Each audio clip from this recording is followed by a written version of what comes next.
ترمذی شریف حدیث نمبر 3483 3483 حضرت عمران بن حسین رضی اللہ عنہ سے روایت ہے، رسول خدا حضرت محمد رسول اللہ صلی اللہ علیہ وآلہ وسلم نے میرے والد سے پوچھا، تم کتنے معبودوں کی عبادت کرتے ہو؟ میرے والد نے جواب دیا، 7 معبودوں کی عبادت کرتا ہوں، 6 زمین میں ہیں اور 1 آسمان میں ہے۔ خاتم الانبیاء والمرسلین حضرت محمد رسول اللہ صلی اللہ علیہ وآلہ وسلم نے ارشاد فرمایا، تم امید اور خوف کی حالت میں کس کو پکارتے ہو؟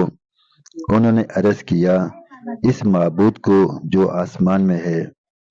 نبی مکرم صلی اللہ علیہ وآلہ وسلم نے ارشاد فرمایا، حسین، اگر تم اسلام لے آؤ تو میں تمہیں 2 کلمے سکھاؤں گا جو تم کو فائدہ دیں گے۔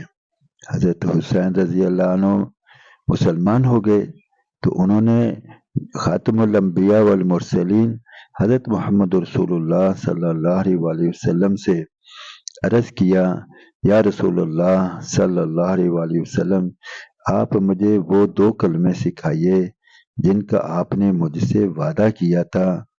آپ صلی اللہ علیہ وآلہ وسلم نے ارشاد فرمایا، کہو، اللہم الہمنی رشدی وعائذنی من شر نفسی، اے اللہ میری بھلائی میرے دل میں ڈال دیجئے اور مجھے میرے نفس کے شر سے بچا لیجئے۔